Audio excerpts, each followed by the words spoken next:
안녕하세요 여러분. 저는 1차 시에서 여러분들과 함께 블록에 대해 알아보았던 원상혁 멘토입니다. 이전 수업 시간에 도심항공 모빌리티에 대해서 잘 알아보고 오셨나요? 아직도 도심항공 모빌리티가 여러분들 상상 속에서만 있을 것 같다고 생각이 들죠? 그래서 한번 이 영상을 보고 와서 다시 생각해 보도록 하겠습니다. 그 다음 사진은 좀 즐거운 사진을 준비했습니다. 상상도 하나 보여드릴게요.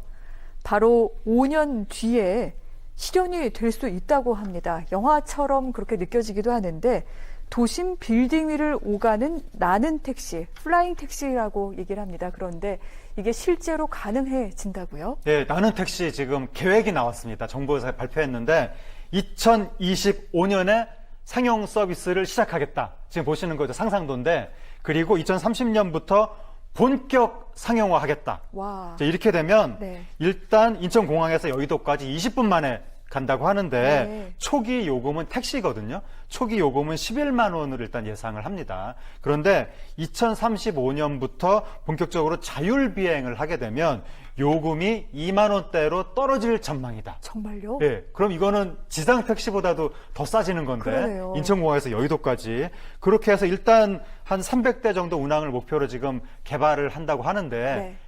굉장히 기대가 됩니다. 이 부분도 만약 가능해지면은 우리가 먼저 좀 선점을 하게 되는 거 아닙니까? 그렇죠. 기대가 우리가 클 수밖에 자동차 없는데요. 산업은 상당히 늦게 네. 후발주자로 들어갔는데 공중택시 산업은 선발주자로 들어가는 거죠. 현대차에서 이제 이것을 개발하고 있는데 네. 문제는 예전에 예. 여러분들 영상을 보고 나니까 이제 도심항공 모빌리티가 상상이 아닌 현실에서 타고 다닐 수 있을 것 같다는 생각이 드시나요?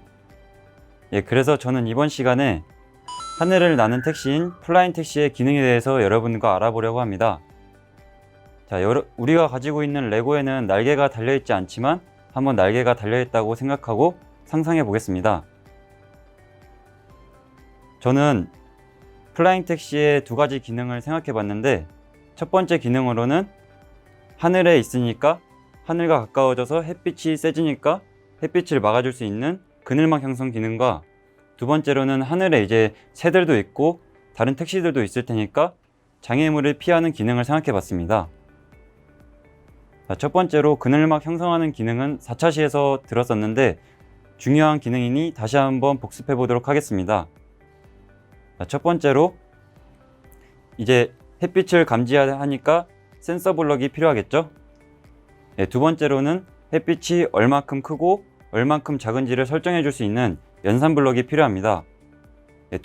세 번째로는 방금 만들었던 블럭을 이벤트 블럭인 만약에 모못이라면 블럭에다가 넣어줍니다. 자, 마지막으로 이렇게 만든 블럭에 모터 블럭을 이용하여 180도로 설정해줘서 그늘막이 180도 들어올 수 있도록 설정해 줍니다.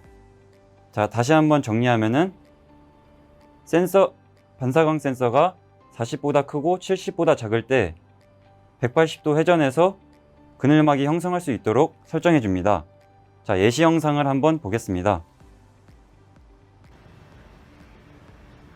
자, 이런 식으로 햇빛을 감지해서 그늘막을 형성할 수 있도록 코딩을 해줍니다.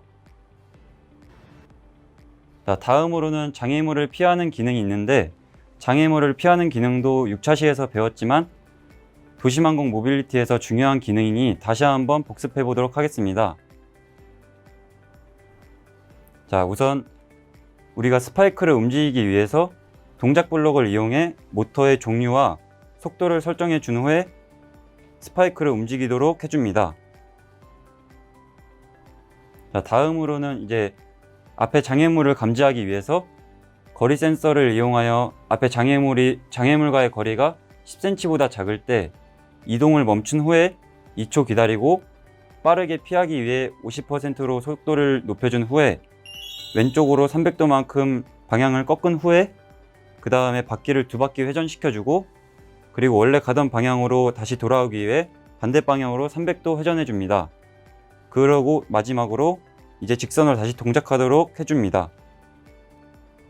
자, 마지막으로 정리하면은 모터의 종류와 속도를 설정해 준 후에 직선 방향으로 이동을 시켜주고 그리고 거리 센서를 이용해서 앞에 장애물과의 거리가 10cm보다 작을 때 이동을 멈춘 후에 2초 기다리고 빠르게 피하기 위하여 속도를 50%로 올려준 후에 왼쪽 방향으로 300도만큼 방향을 꺾어주고 그 다음에 바퀴를 2바퀴 회전시켜준 후에 다시 원래 방향으로 돌아오기에 300도만큼 회전해준 후에 다시 직선 방향으로 이동할 수 있도록 해줍니다.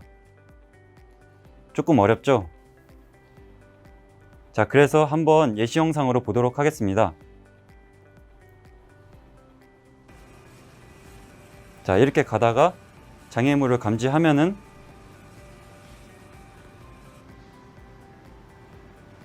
(300도만큼) 회전한 후에 바퀴를 2바퀴 돌려주고 다시 원래 가던 방향으로 직선 이동을 하도록 해줍니다. 자, 여러분들을 수업을 들으면서 어떤 도심항공 모빌리티를 생각해 보셨나요? 저는 하늘을 나는 플라잉 택시와 물건을 배달해주는 드론 택배를 생각해 봤습니다. 자, 그러면은 이제 여러분들이 생각해 본 도심항공 모빌리티를 만들어 가볼까요?